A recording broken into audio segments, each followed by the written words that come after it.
தார் காரு, 60 சவரன் தங்க நகை உள்ளிட்ட பிரம்மாண்ட வரதட்சணை கொடுத்தும் தனது மாமியார் வரதட்சணை கொடுமைப்படுத்துவதாக அமமுக மாவட்ட மகளிர் அணி செயலாளர் மீது பரபரப்பு புகார் அளித்த மருமகள்.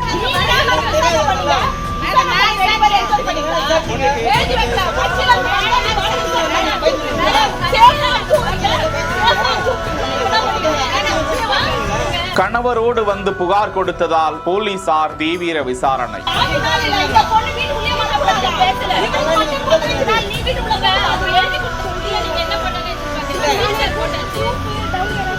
ஆவடி அடுத்த பட்டாபிராம் பகுதியை சேர்ந்த அனுப்பிரியா சாப்ட்வேர் டிசைனராக பணிபுரிந்து வரும் நிலையில் வேப்பம்பட்டு பெருமாள்பட்டு பகுதியை சேர்ந்த ஜிம் மாஸ்டர் பிரவீன்குமாரை காதலித்து 2 வீட்டார் சம்மதத்துடன் திருமணம் செய்து கொண்டார்கள். பிரவீன்குமாரின் தாயார் அமமுக மாவட்ட மகளிர் அணி செயலாளராக இருக்கும் நிலையில் திருமணத்திற்கு முன்பாகவே அவர் பெண் வீட்டாரிடம் தங்களது மகனுக்கு 100 சவரன் தங்க நகை, 1 கிலோ வெள்ளி மற்றும் தார் கார் என வரதட்சணையாக கேட்டார்கள் என்றும் இதில் 60 சவரன் தங்க நகையும் தார் கார் உள்ளிட்ட சீர்வரிசை பொருட்களை கொடுத்த போதும் திருமணத்திற்கு பிறகு மீதமுள்ள நகைகளையும் பணத்தையும் கேட்டு அவமரியாதையாக நடத்துகிறார்கள், கொலை மிரட்டல் விடுக்கிறார்கள். வீட்டில் வேலை செய்யக்கூடிய சாவுத்திரி என்ற பெண்ணும் கொலை மிரட்டல் விடுக்கிறார், கொன்று புதைத்து விடுவதாக கூறுகிறார் என்றெல்லாம் அந்த புகாரில் சுட்டிக்காட்டியுள்ளனர். மருமகள் அனுப்பிரியாவின் மாமியார் செல்வகுமாரி அண்ணாதுரையிடம் காவல்துறையினர் தற்போது விசாரணையை மேற்கொண்டிருப்பதாக கூறப்படுகிறது. புகார் குறித்து CSR பதிவு செய்யப்பட்டுள்ளதாகவும் தகவல்கள் கூறுகின்றன. செய்திகளை வழங்குவோர் Lexco holidays, MCR pure cotton club, doctor Srivarma wellness.